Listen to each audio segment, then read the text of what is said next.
right, everybody, welcome to the Popcorn Square. I am your host, Kage, with Neff. And Buttons. And today we are talking about Disastrous Times, or more specifically, Twisters. We got a movie coming out called Twisters, a sequel. Is it a sequel? It's a reboot or reimagining. Okay. Reimagining. And they cleverly called it Twisters, not Twister 2. Oh, that's because there's a dual Twister. Good detail there, because I didn't even think about that. Honestly, Yeah. Oh, well, because it's so easy when you make a sequel, Fast and Furious 2, Fast and Furious 3. Right. Well, 16, whatever they're at now, but but like it's I always find it interesting when studios get clever and they think, and I'm like, such a simple thing, you know. They could have easily called it Twister 2, and I would have been like, okay, I know exactly what this is. But Twisters, very subtle, very nice. But yeah, today we're going to talk about that because the trailer just dropped recently. We here at Popcorn Square, we recently saw it, and we're just kind of go around the table and talk about our thoughts on it. Me personally, okay. I'm on the fence about this one. I saw the original one because I'm ancient, and at least it feels like so long ago. And I saw the original movie, and it was entertaining. Speaking on this trailer, I'm like, okay, you know, I might see this. At bare minimum, I feel like this will be a stream. I can definitely give you a 90% stream for me. I'll watch it then. But the trailer, it looked okay. I didn't see any actors. There's one actor that I recognize, but I feel terrible. I don't know his name. As far as like callbacks to the original one, the only callback I noticed was there's a, you know, for all you older folk out there who've seen Twister, they had a device that looked like a beer keg or whatever, and it was filled with tiny little sensors, and they called that Dorothy. And they throw that into the tornado, and it can show on a computer screen what's going on inside a tornado, you know, blah, blah, blah. Well, the trailer featured Dorothy 2 or something like that. And I'm like, okay, a little nod to the thing. I don't think we're going to see Helen Hunt, you know, Bill Paxton, who's no longer with us anymore. He was in the original. So we'll see how many callbacks, if any, there'll be to the original movie. Little Easter eggs. Yeah, little Easter eggs. I think that's the most we're going to get. Is this going to be entertaining? Sure. Me personally, I am kind of disastered out, and we'll talk about that more going forward. But just want to kind of go around the table. You guys, Buttons? So, you know, we're talking about the watching the trailer for this, and when I found out first that they were making a Twisters, the first thing that popped in my head was, oh, is this supposed to be a sequel to the original Twister? And, you know, watching the trailers and that, we see that it's not directly related, you know, in terms of it being a sequel. But the thing that killed me the most when I was watching the trailer for this is, first of all, disaster films aside, because when you're looking at disaster movies, you're expecting almost kind of like a world, you know, destruction kind of thing, like something that's so epic, so unnatural or unimaginable that it's going to have a global impact. And Twisters, yes, they can do a lot of damage. They can completely destroy entire communities. And so it's nothing to say that, you know, as far as the amount of intensity of what's going on to the characters that would be in a film like this. The interesting thing with Twisters is like these people are choosing to go into the disaster. So it's not, oh, I'm running away from the disaster. Like most disaster movies are, oh, we're caught in the middle of this unexpected event and we got to try to escape. In Twister, they were running towards it. They were like, hey, let's go find out, you know, let's go throw something in the storm. Thrill seeking. Exactly. So with this, it's a twist in that sense as far as disaster movies go. Exactly, right? But see what I did there? No, but with Twisters, the trailer, I was like, man, this seems really familiar. And I will just throw this out there for anybody who happened to catch this kind of under the radar movie from 2023 called Supercell. If you've seen it, don't go watch Twisters. It's the same movie, guys. Personally, I watched it, happened to catch it streaming, saw the trailer, and I said, I already know what the movie is because here it was in 2023. And, you know, it's Alec Baldwin is the character of the storm chaser who has his, you know, I guess you could say his thrill-seeking tourists that go out there and they're, you know, chasing storms for fun, for, you know, whatever. And that's what this movie is he runs across this kid who's trying to make a name for himself and do the sciencey part of it. Like, we're serious scientists here trying to figure out how storms work, and happen to be like, you know, the son of scientists who lost their life doing the storm chasing gig. And this one, they just gender swapped the kid, and they made the tourist guide, instead of being this old 50-year-old whatever guy with a beer gut, they said, oh, we'll make him, you know, 35 to 40 years old and mildly attractive. Here you go. And now he's the love interest for the, I mean, I don't know. It looked like the same exact movie. It's very cookie cutter. It's very cookie cutter. It looks like the So same yeah, movie. Kage sent me the trailer. I saw the first trailer for Twisters. To me, it didn't look much different. I believe I saw it on YouTube and in theater. And when I saw the second trailer, to me, it really wasn't much different. I thought the 3-minute time length was a little long on it, and there could be a lot of differences, and I need to go back and watch that first trailer. But when I watched the second trailer, it didn't seem too much of a difference to me. But I will say I do have to agree with Kage. It was giving me like the vibe of showing me a lot of the film, and I think they are trying to overcompensate in a sense. So yeah, I'll just leave that there on my thoughts as far as the trailer goes. I'm gonna give you guys some cool facts too that I actually found, but I just want to go into the appeal of these types of films, and then we'll talk about other natural disaster films, and then I'll give you guys some really cool information on Twister and Twisters. But which one of you guys wants to start out with just natural disaster films and the appeal? Kage, Buttons? Guys, take a shot. I can run into that. Go ahead, Buttons. All right. So when you're talking about, you know, these natural disaster films, the ones that actually were most impactful to me were the ones from the 90s. Like, I really enjoyed like Dante's Peak, which that's like Volcano, right? And, you know, early 2000s, you would have had The Day After Tomorrow. I enjoyed that one. But you also have like some other ones that we did, which would have been like The Core, Armageddon. You know, these are kind of these natural disaster kind of films that, you know, you're thinking global impact, or at least nationwide impact as far as, you know, natural disaster kind of movies.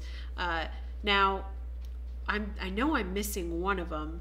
There's got to be one that I'm missing where it was a volcano. 90s one? Yeah, it was a 90s. I know it was literally called Volcano. Was it called Volcano? It was called Volcano, the one starring where it's underneath the L.A. Yeah, no, Yeah. not underneath No, L.A. It was New York. It had Tommy Lee Jones. He has like a teenage daughter. The lava flow is underneath in the sewer system. Oh no! Massive earthquake rocks the city of Los Angeles. Volcano, starring Tommy Lee Jones. Yep. So it is called Volcano? Yep. Okay, well then there you go. Volcano. 1997. Yeah, but anyway, so those ones I remember as far as, you know, the more recent ones would have been like San Andreas with The Rock. Yeah. So I mean, and even like 2012 would have been a natural disaster kind of movie, although that one kind of had some fun play on like the Mayan calendar, right? Correct. Yeah. But a lot of these movies, those are the kind of natural disaster I'm thinking of. And then of course even natural disaster films that are based in real life. I remember seeing this one that talked about a family that was caught during a tsunami when they were on a vacation in, I think, the Philippines maybe, or Thailand, something weird like that. But tsunami comes in, they all get flooded and washed away, the family gets separated. But that one was really entertaining because it was based on a real event. Correct. So I mean, when you watch some of those films like that, it's always interesting to see what the real life version of that versus this overly Hollywood produced version like Dante's Peak and Volcano, what the differences there would be. Yeah. But those are always, for me, those type of films, they're interesting to watch just because they're almost like monster films, because you know what you're going. You're going to sit down, some big event's going to happen. Everybody's running, screaming in the opposite direction. You maybe see some people doing the whole, oh, I must go back and save some people. Oh no, my dog, I have to go get the dog. There's always a scene with the dog. Oh no, Fluffy, he's left on that, the top of that car over there. I gotta go save him. Not for the dog, but and no, we gotta save Fluffy. Well, some people are like, no, don't get the dog. Yeah, but don't some get the people dog. Are fools. Yeah. Kage, what do you think? I think Buttons had some great points there. She kind of hit the 90s and then the recent films as well. What do you think about just I guess you could talk about some 90s natural disaster films. Well, you could yeah, talk about I kind of got a list here because when you talk about disaster movies, I feel like the 90s, early 2000s is where you're gonna get most of that. I don't think we're seeing too many of those nowadays. So like not in any order. Of course, Twister, Day After Tomorrow, 2012, Geostorm. No one's mentioned that. Geostorm, yeah. Nice. Deep Impact, Armageddon. I said Armageddon. Yeah. Okay. Deep Impact was a very Deep good Impact's very similar to Armageddon. And we did talk about Volcano. And then, of course, San Andreas. So, yeah, we have tornadoes, earthquakes. Do we have a hurricane movie? Do we have a flood movie? As far like as, we're covering all our bases here. I mean, we got a Sharknado. Sharknado. Oh man, natural disaster movie. We forgot Sharknado. Oh man, I feel horrible. Well, not as bad as Argo, but anyway. We said a disaster movie. I mean, flood movies, I don't think that they've done a whole lot of flood movies other than if they include it within the film. So 2012 had a flood element. San Andreas had a flood element, but it wasn't like movies about the floods. Right. Yeah. So a lot of those movies came out in around that time period, the late 90s, early 2000s. Speaking on the appeal of those, it's like humans are sick. We like seeing destruction. You know what I mean? And those disaster movies are all about destroying all the buildings. It scratches that itch, and it's not political or woke or anything. Natural disasters have no discrimination on race, religion, or whatever. You are all equally going to die. Stuff up. Yeah, it's not just the U.S. It's not just this part of town. It's all over, and that's what. I think even with Volcano, they kind of they made a point of saying that because you had the scene where Tommy Lee Jones is, they show up and everybody's helping one another, and it's not about you're black or you're white or you're whatever, you're a man, you're a woman. Yeah, how do we figure this out? It was like everybody's covered in ash, and they're like just people helping people. Right. It doesn't I think humanity is just helping, and I think that right there is the appeal of these movies. I mean, you want to see the destruction and everything, but then you want to see humanity bounce back and humanity and you want to see that one jerk that left everybody in the beginning of the film and the karma get finally squished or trampled or falls. I'll take it even farther. You want to see that one guy that stops to get the margarita when the exactly there. He's just sitting in his lawn chair out cracking open a beer. He's like, all right. And then you got the guy, you got the one guy, the crazy guy in the movie that everyone ignored and said, "I told you this was gonna happen." 2012. His whole apartment is full of newspapers. That was Woody Harrelson. Yeah, Woody Harrelson. In 2012, he had a trailer in Yellowstone, theorist, and he was like, "I was right. This is it. Yeah, like he he was like, The and then original Oh, the preppers were podcasters, very you know? happy. yeah. They're appealing to the prepper They're audience. finally vindicated. They're like, see, we're not crazy. I told you this would happen. Exactly. Like, so these movies, they do have an appeal. But my question, kind of going around the table as well as for audiences out there, do you feel like you'd want to see more movies, more disaster movies, or do you feel like we're kind of tapped out? Like, over the years, we've seen we've seen a volcano movie, we've seen asteroid movies, we've seen tornado movie, Twister. That's kind of unique. It's the only. So I'm going to actually answer your question there, Kage, and then I'll pass it on to Buttons. I think this is a genre of film that actually hasn't burnt itself out because they're not consistent with putting out these type of films. So am I going to be personally interested in watching a disaster film? Maybe not, but I still think there's a demographic of people that are interested because you're not being hit with it all of the time. It hasn't become redundant like the superhero movies. So I think there is a market of people that will always kind of watch these movies just because, like I said, you're not getting a disaster movie every year. To me, it seems like a disaster movie comes out once every 4 years. And I think that's when it a comes to saving grace natural to them. disasters. Right. Yeah, that's a great point. Yeah, what do you think, Buttons? So, I mean, for me, disaster movies, again, it's one of those things where I will always be interested in watching a good disaster movie. I don't think it's a matter of it getting old or played out. I personally, I do it for the human element. I want to see That's a great point. how it's handled. I want to see that angle of how they're going to present it and say like, oh man, like, how do we persevere? Where is it happening? Yeah. Who are my characters that you want me to get interested in? Like I said, who's going to be the villain? Who's going to be the guy? Like I said, that is or girl. It doesn't matter. But here's something that I'm going to say as far as audience members.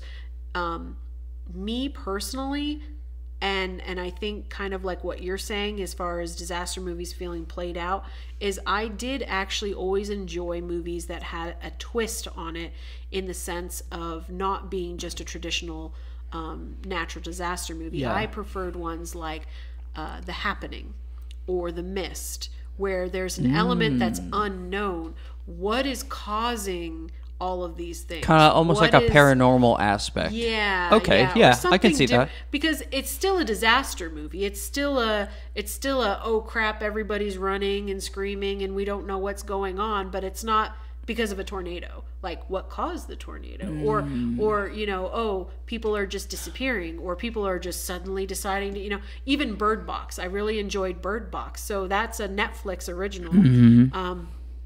And again, it's not anything to do with that, and I mean, it's not not really a monster movie. It's not traditionally what you would consider a natural disaster movie either, but it's unique because the twist on it is you don't know what's causing it. You don't really know where it came from, but it affected everybody and everything so suddenly that it's like a natural disaster movie in that sense, because nobody's prepared. Good point. Nobody had any warning signs or anything like that. It just like, boom, it happened. And, talking to Kage off mic about disaster movies and things like that, we're talking about Twisters being, a natural disaster that we've come across before in our own personal lives, living in states where those things can happen. I mean, where we are currently, you get some dust devils, some little dust storm kind of heavy winds and that, but we're not talking about hurricanes and actual tornadoes. Right. We're like with Twisters, being ginormous twister tornadoes that are going to cause a lot of damage, and where we are currently, you're not going to run into that. And we're not on a fault line, so you don't really have to worry about earthquakes. Yeah, and you bring up a good point too. It's like these movies, I feel like appeal to the people who don't or who wouldn't be exposed to that normally. Well, right, but at the same time, on the other side of the coin, it would hit differently for those that have been in stuff like that. I'm not afraid to say that I'm a military brat. I've moved around a lot in my life. I've lived all over the United States. I've lived in Florida where, you know, we have hurricanes. I've seen flooding. There's tornadoes there. I've lived in the Midwest where I've had horrible winter ice storms. And ironically enough, a little story, earthquakes. A lot of people don't know that. You say earthquake in the United States, and people tend to think of California immediately, when in reality there hasn't been a bad. The San Andreas fault hasn't gone off in not in our lifetime. I don't think. No. Well, I mean, the San Andreas fault. There's mini quakes. No, okay, there's mini quakes, but like the big one that happened, it happened before all of us I think were born. early 1900s, I think, was the last Yeah, time well, they had a major one. But then, a lot of people don't know this. I think it's called the New Madrid Fault, cuts right through the United States. It was so bad that it once changed the direction of the Mississippi River. I know this because it woke me up out of bed at night when I lived in the Midwest. Very violent, shook me out of bed, and I got out of bed and I barely made it down the hall, and that was it. It was over. And I was so tired. Was this a dream? And I just went back to bed, and the next day it was all over the news, all over the radio. Everyone was talking about it, you know. So that's the closest. And I don't know if you can't call it a disaster because it didn't wreck infrastructure, you know what I mean, like a hurricane or a tornado does. But I've been in earthquakes, I've been in hurricanes, I've seen tornadoes. I've even seen a water spout, if we're going for bonus points. Tornado out at sea. Yeah, that's a weird one. Bonus tokens. Yeah, well, Ding ding ding ding ding ding ding ding. yeah. But Oh, geez. but yeah, like I feel like those disaster movies, they kind of hit different with people that have Actually Lived through. been through experiences like that. Oh, yeah. But also for the same, on the other side of the token, for the people who have never been, you know, if you've been fortunate It's a enough curiosity. it's a curiosity. It allows you to dip your toe in that. And when you have a natural disaster movie, I highly recommend people out there that you go and see it in theaters. Go and see it in IMAX, because hear me out, because you can actually hear the roaring wind of a hurricane. So for those that have never been in a hurricane or a tornado, a common thing you will hear amongst people who have been in it is that it sounds like a freight train. Absolutely accurate. Okay, when you're in a Category 5 or an F5 tornado or whatever, it is very deafening loud, and when you hit the eye of the storm, it gets quiet. Eerily so. And then it rips up again as the wind starts picking up. Interesting. Now I'm gonna hit you guys with some cool, fun facts. Because when you go into a theater and you're sitting in IMAX or whatever, you're hearing that sound system. It's not the same as the real thing, but it's the closest you're gonna get without dying. Now, if I want to go a little bit extra for those of you who want more bang for your buck, there are the D box where the seat moves, and I recently found out. Yeah, so in gaming we have in gaming we have the rumble pack, and when you play a video game, your controller vibrates or whatever. In cinema, it seems like we're starting to do the same thing. We're starting to get chairs that move around. We got to get gimmicky because we got to find new ways to put butts in seats. And so VR pretty soon you can see the cow flying at your head. Whoa, yeah, that's a cool kind of aspect. already have that. For those of you that have a VR headset, you can actually watch movies in VR, and a lot of movies are being redone actually for that experience. Yeah, but I know I personally mentioned Jurassic Park. If anybody gets a hold of that 3D version where they remastered it in 3D, that movie is definitely worth watching. Oh my in God. 3D. Wearing a VR headset, turning around, sitting in the Jeep, and you're watching the T-Rex fall. Oh my God. That's next level. I don't know if they have that for VR, but I know for just watching the movie in 3D. Oh, give it time. Like, That'll work, especially that. That's a classic right there. Yeah. So this story, right, based off a book by Michael Crichton, the author of Jurassic Park. Kathleen Kennedy was producer Damn on this it, 1996. No, Right? no, this was Ian when Bryce, she was okay. This right. was back when she Ian was Bryce, Spielberg, a lot of heavy hitters in this film, and we're not even talking about the cast there. Twister, 1996, of course, was the second highest grossing film of the year. Nice. The second highest grossing who film won? of the year. I have to look at that list. I'll get on that a little later, Okay. probably off mic. But I was just curious because Yeah. you're like, if you said it was number 2, who was So- number 1? and Academy Award nominations for Best Visual Effects and Well, Best visually, Sound. visually that was a great, Right. movie. Right. And we talked about the budget a little bit. I do believe between 88 million, 92 million, and the box office was $495 been a million. big budget back in That the is day. a blockbuster. That would have been a big budget back in the day. Very too. impactful film. You know what I mean? And so I'm not surprised that they're trying to take another swing at this. Now, I'll look into the Twisters that's coming out, and we have the budget at this point, guys. Ready for this? Drum roll if anybody wants to. Alrighty. The budget for Twisters is $200 million. So significantly higher than the first, obviously. We're talking That's a about big- 28-year difference or so. That's So a big but double. gamble. Hey, That's a big it gamble. costs a lot of money to destroy Kansas and but all see, these here's effects. the thing: is if you look at the visual effects, most of them look very heavy CG. Back in '96, they had CG, but it was just coming out. Right. So there was probably several practical effects in the original Twister. Yeah, that brings up a good point because technology has changed significantly between Twister and Twisters. Exactly. So, because back then, like that was very expensive. Oh, yeah. Because that was a relatively new technology. A lot of things were new back then. Whereas now it's been around for a while. It's established. We literally have a Sharknado movie. You can throw anything in a tornado. You can I put would definitely argue that $100 million of that budget is all CG. yeah, for sure. And kind of For sure. kind of going off of that too. So I'm looking at the cast right now for Twisters, and I don't recognize anybody on here except 2 people. Okay, and this might be underground here. Kiernan, I don't know if I'm pronouncing this right. Kiernan Shipka. She was. Yeah, I'm getting looks across the board here. No, what was she? She was in Sabrina on Netflix. That series that was canceled. She was the star of that. She was Sabrina, right? Yeah, she was Sabrina. Yeah, okay. So I enjoyed that series Yeah. from when it came out. Yeah, Netflix kept that one around, I think, for 4 seasons. Sabrina? Yeah, I and want to say it got like 3 or 4 seasons, something like that. yeah, so that recently came out, For and Netflix, that's pretty good. yeah, no kidding.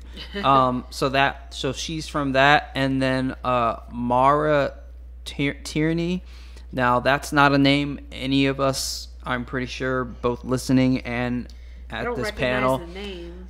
But Well, what was she looks in? familiar, and I looked her up, and the reason why she's familiar is because she was in Liar Liar with Jim Carrey. She was the wife. Yeah. Really? Yep. Okay. Yep. Yeah, that's a 'cause throwback right there. Yeah, That movie and was- well, and that's that what I movie mean. was She 90s, right? she's Liar, not. Liar. I'm kind of looking at her lineup here of movies and her filmography, and Liar Liar is the only one. She was in the series News Radio in the 90s. I do remember that. Yeah, I remember the show. I don't remember her though. There was a movie called Semi Pro in 2008.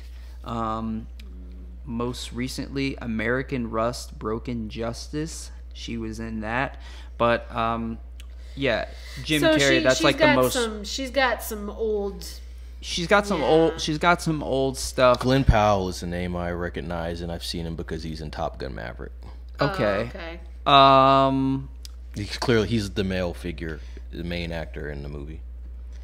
Let's see. The main guy in this Twisters movie, that's Glenn Powell. Oh, okay.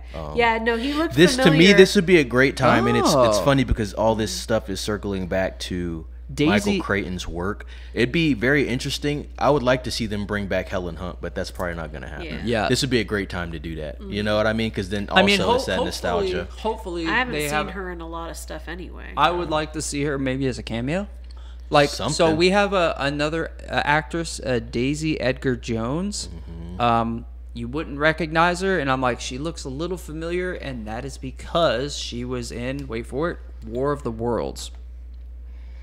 So back with Tom Cruise version. Yes. Okay.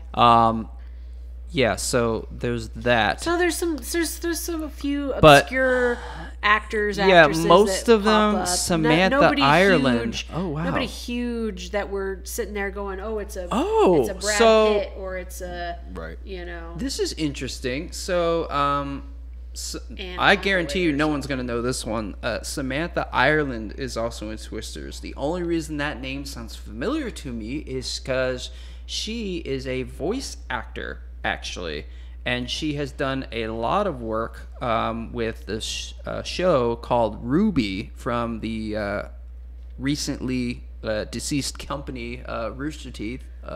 Shout out to them. I'm a big fan of Rooster Teeth. That company was around for 21 years, and they just closed their doors as of yesterday. But they were the creators of Ruby, which Samantha Ireland was a voice actress on that, as well as a couple other series from Rooster Teeth. So it'll be interesting to see a voice actor acting like in a movie. So I mean, I guess what we'll say here is, as far as this movie goes, you know, we're seeing a little bit of a nod to the original. We're not seeing in the trailer anyway a repeat or a remake. We're seeing something that's its own story. It's a sequel. Yeah, like a sequel. But like you said, its own thing. Yeah, it's its own thing. They're storm chasers.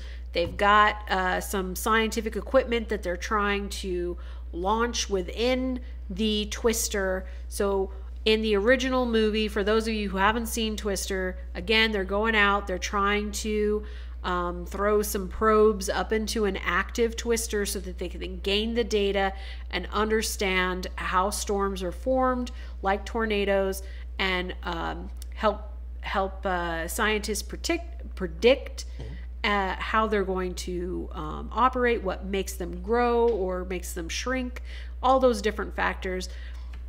That's kind of what this movie looks like it's setting up in relation to being a sequel. Oh, now here's some new technology out there. Yeah, it's like a progression of that. Yeah, we're trying to update and upgrade the equipment here and get a little bit more in-depth understanding of how these storms are formed, tornadoes and that, to help prevent them and make the world safer. Like, that's kind of what the vibe I'm getting is. What are we expecting from this film? And do you guys think, now we know this is coming out in July, but we'll kind of speculate, and we'll talk about this film again as we get closer.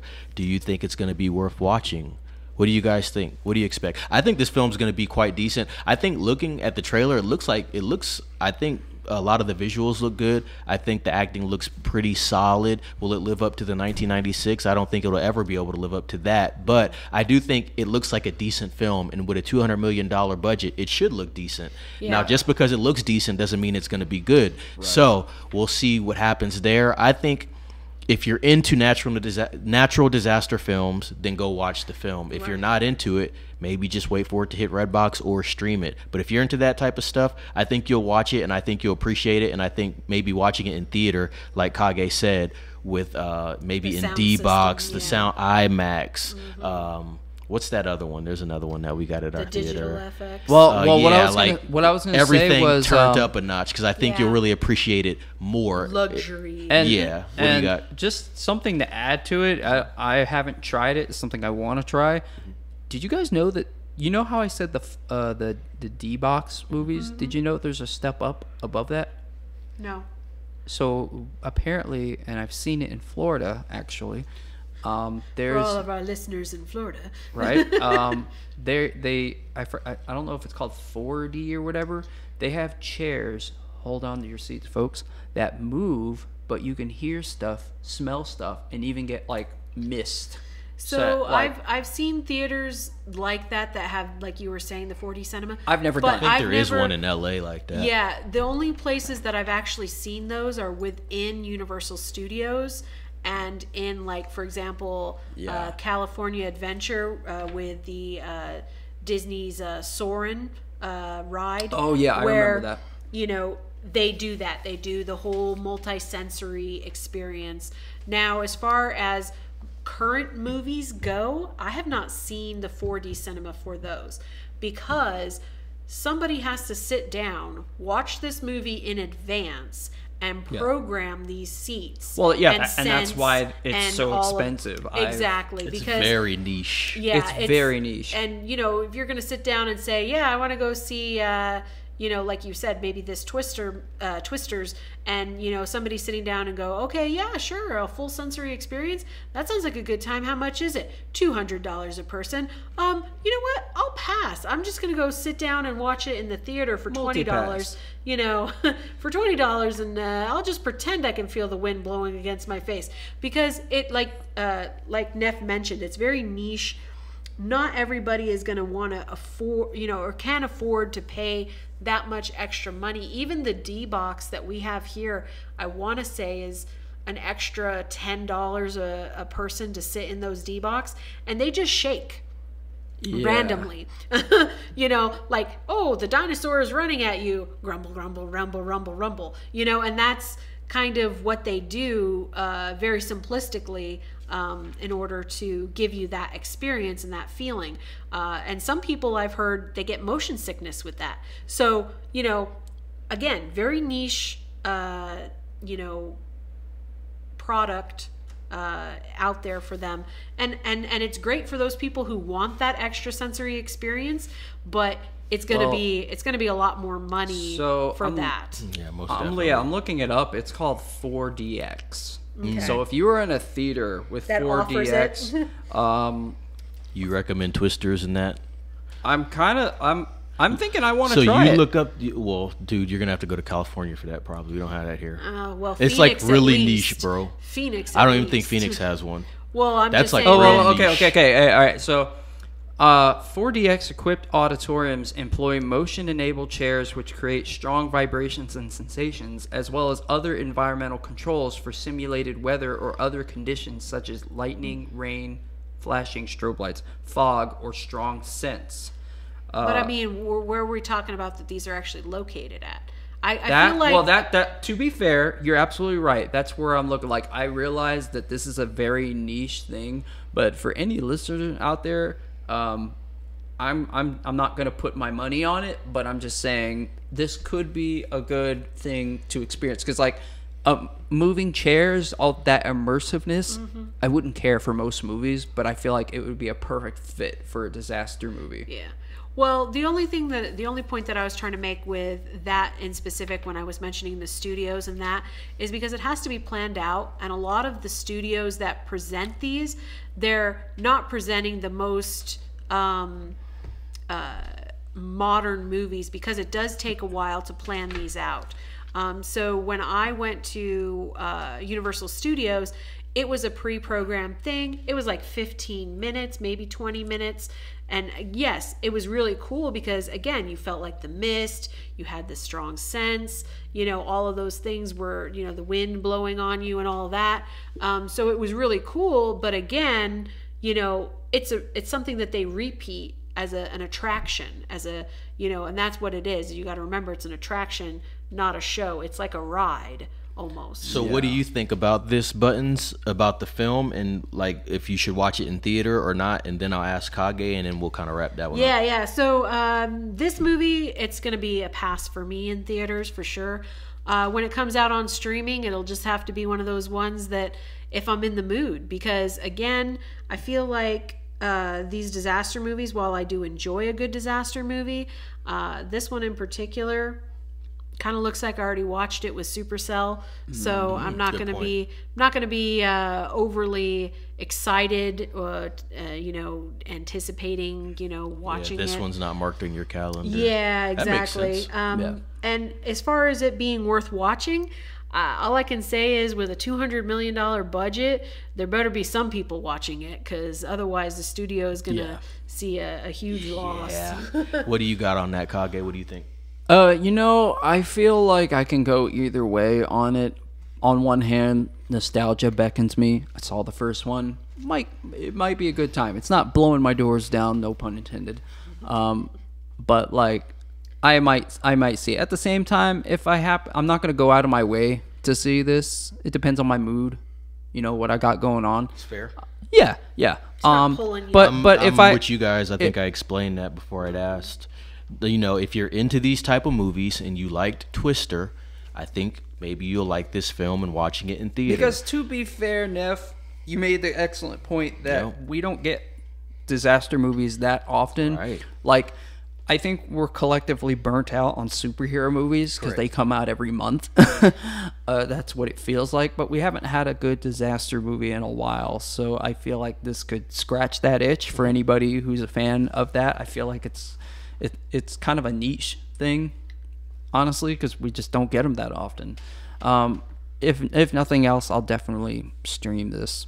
I think that's fair. Give it a point. chance. So yeah, anybody out there interested in Twisters, comes out in July. Keep your eyes open for that, and we will be speaking on it again before we actually get to the week that it does releases. Also, a little funny tidbit, guys. Twister came out in 1996, May 17th, and we were a week away from that. So it's just interesting how that came up for us the week that the movie I wonder came if that was out. intended. It's funny how life works. With that being said, guys, that's going to wrap up this episode of the Popcorn Square podcast, Disastrous Times. Please join us for additional episodes in the future. Always spread the word to a friend. We really appreciate it. Like, comment, subscribe. It's me, Neff, signing off with Buttons. and Kage. be safe.